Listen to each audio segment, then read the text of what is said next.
Thank you, Chair. R8, report from the Parks and Trails Division, Saltair Community Center Building Lease License of Use Agreement Renewal. I'm going to move to the director of the area.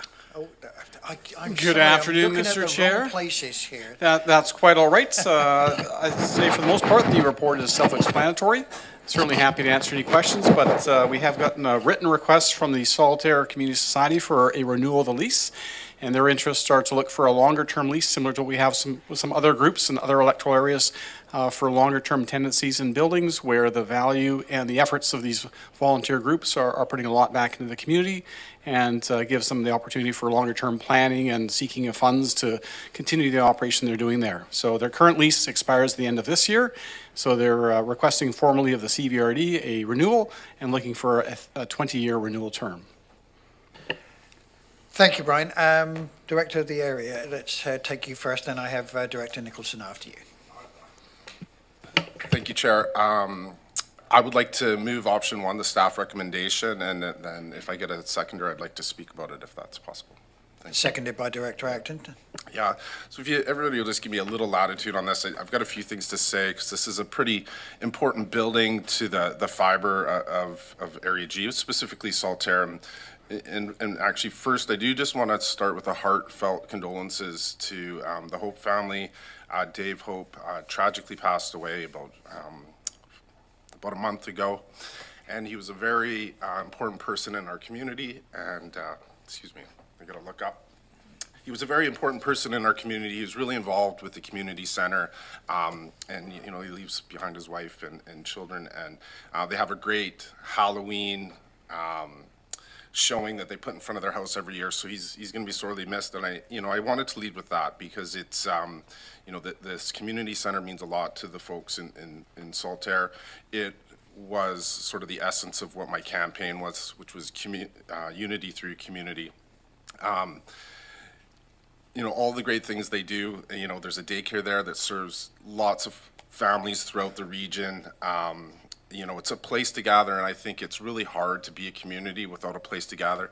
I make the joke sometimes that even the people that don't want this community center there, and there's only a few of them, they gather in the community center to talk about that. So it's somewhat ironic, but it's a well-used space. It's where our APC meets, our PAC meets. Small businesses sometimes get their start there. It's where we have our federal elections, where the people can go to vote, our provincial elections, ironically, not our local municipal elections, and that's hopefully something that can change. And so just a really well-used space.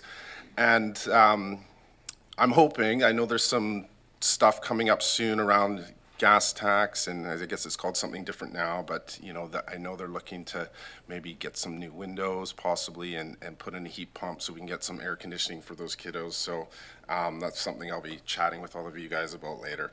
But I'm just really excited to move this forward and just support all the hardworking folks there who've told me they don't want to be mentioned, but it's just, acknowledge one of the previous directors, Mel Dory, for sort of envisioning this and helping it move forward. So, yeah, thank you for just giving me a moment to say those things. Yeah, thank you, Jesse. Director Nicholson, followed by Acton. Thank you. Yeah. I think these community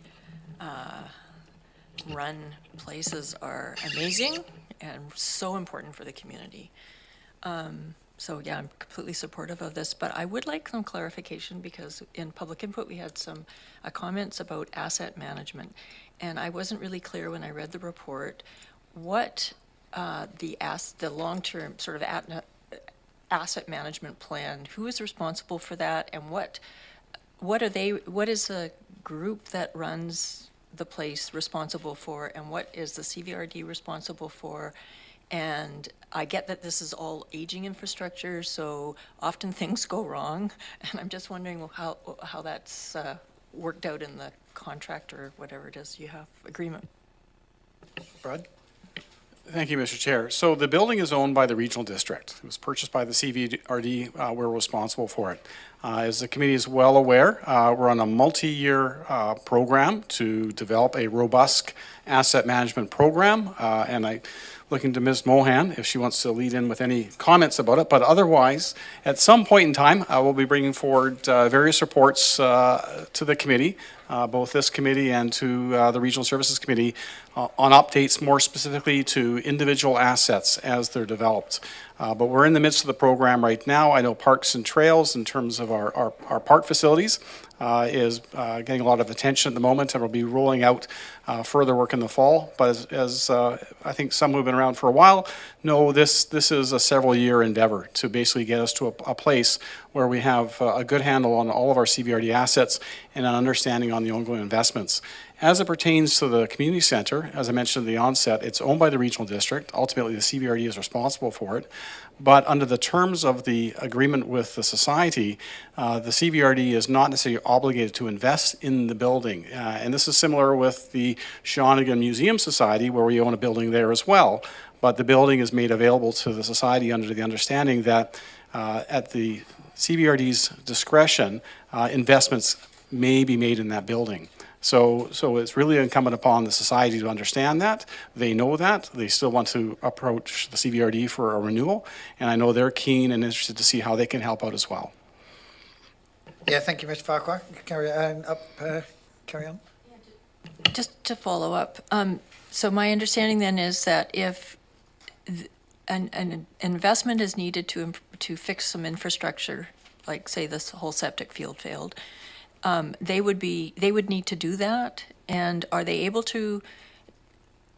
I know with the hub at Cowichan Station, the school district owns the building. It's a long-term lease, a 40-year lease. But there is a provision in the contract where we would recoup all the investment we've made into the hub if things went, if the circumstances change. So how does that look in our contract with them?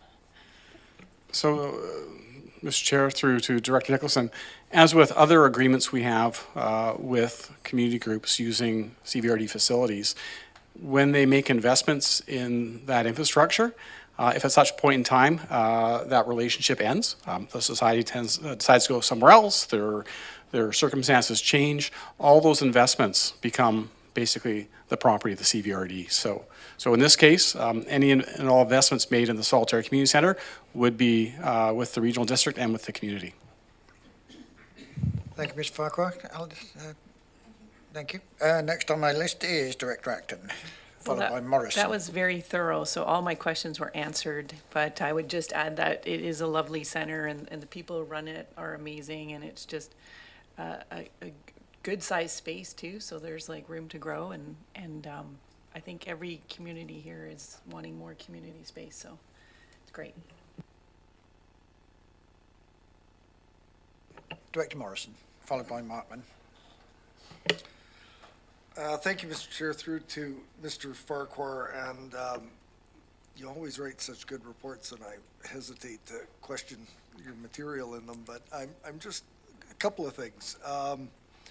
Before I get to the questions, it's kind of neat that we've got such a variety of arrangements within the regional district, because this is a model that's seems to be working. We've got very different scenarios in both Yubo and Honeymoon Bay, where we've got societies that are putting on programs but are not operating facilities, and so that variety, it's nice to have that flexibility, and it's not a one-size-fits-all, so a good thing. My question, and it's more of the technical nature of what length of agreements we are entitled to enter into, and I always had this benchmark 5-year, and perhaps you can explain, is the 5-year the length that we could enter into without notice? If we choose to enter into a longer term lease, that's where the public notice is, and the third part of that is the public notice simply of our intent to do it, or are we inviting public comment on the proposed length of term? And I may have a follow-up, but let's start with that. Mr. Chair, Through to Director Morrison. So on the first element, in terms of the length of a lease, it's all around the financial obligations and commitments to the regional district to, on the undertakings of that lease. So if it's a longer-term lease, it's similar to long-term borrowing, where we need to get public assent. In this particular case, because we are not attaching a financial obligation of the regional district into the lease, other than making the space available as is, i.e. we're not funding or offering to fund beyond 5 years, the lease can be longer than 5 years because it's not a financial obligation of the regional district. The second element, and I'm looking over there at our lead services folks to make sure I get it correct, it's a letter, basically it's a notice of intention to let the public know. Follow up? Yeah, that's kind of what I figured. And so my other question is I get the certainty, and everybody's wanting certainty today, and the 20-year term makes sense to me. And given the cancellation provisions of the contract, did you look at, I know you looked at a 5-year and possible renewals. Is there merit to look at a 10-year, with a 10-year sort of automatic renewal? Or was it clearly the intent that the society was looking for 20 years? Mr. Chair, through to Director Morrison, it was bringing forward what the society requested, which was a 20-year term. Thank you. Thank you, Director Morrison. Next on my list is Director Martman. Thank you. And Director Morrison had some of the questions I had, and I am still trying to determine the interest of the CBRD 5 years versus 20 years versus the society's interest. But I think my question runs in trying to crystal ball the next 20 years and what we might be obligated as a CBRD. And one of the things that we heard about during regional recreation is the inclusion of more community centers at some point. And what happens, that's the crystal ball, what happens if the community wants this to be part of regional recreation, and how do we navigate that? Great question for Mr. Elzinga. I would defer at this time. This is probably something you want to broach on the regional recreation front, because at this point in time it's dealing with a community parks asset in electoral area G, and we've got a group there that's occupying the facility now and is really keen to renew for a further 20 years. Certainly negotiations and discussions can certainly happen in future. You're quite right, crystal balling 20 years out. Things can change and are apt to do on occasion, but that's why we have the ability to have further conversations. Director Martman, any more? Yeah, I guess that's my only sort of caveat to this whole, to the option that's put forward, is that I'm concerned about what it might create in terms of challenges in the future. I think you've more or less answered that one altogether. Thank you very much. Any more, Director Martman? No. All good, thanks. Okay. Just two things here. Is this place also used as the emergency gathering centre or the emergency coordination centre, if there was one? Can I ask where that centre is for your area? Do you know? I Not would to be, put you on the spot. Yeah, no, it's okay. I better leave this to staff. Yeah. It's not though. It's not. Yeah. Okay. Do they have one there, Brian? Do you know? I couldn't answer that offhand. That would be something for your emergency management staff next time they're at the podium. Okay. Thank you very much. Any more discussion on this? Director, sorry. Yes, go ahead, sir. Thank you. I've just got a general question as to the oversight of the society. Who does that? Is it just the community, or does the parks, or what happens if the direction that the society takes is not compatible with some of the objectives of the CVRD, and how is that determined? Go ahead, sir. Mr. Chair, so the overriding elements of the building lease agreements provide for what the use of the buildings to be used for by the society. So at the end of the day, the expectation is the society is going to be responsive to not only the building lease, but also the interests of the community at large in terms of the use of the facility and its value and benefit back from the community. So certainly I would anticipate that if a building is owned by the CVRD and is leased by a society or group is not being used as intended, we'd be hearing about it.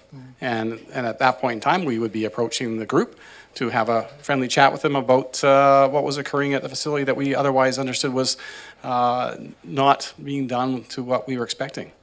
But that certainly has not been an issue in all the years I've been here with the CVRD in terms of leasing buildings or spaces out to community groups for use. And I would hope that that carries on in the future. Director Tateman, you happy? This leads on to one other question there that on the governance. Are these societies, and not just for this area here, but any society, do they have to produce annual reports to the CVRD, financial reports or anything like that, just as a oversight? Mr. Chair, unless it relates to our grants programs, Okay. not to my Okay. knowledge, no. Good, thank you very much. Just one more comment for Director Martman. I do have a crystal ball. In 20 years, I will look like you.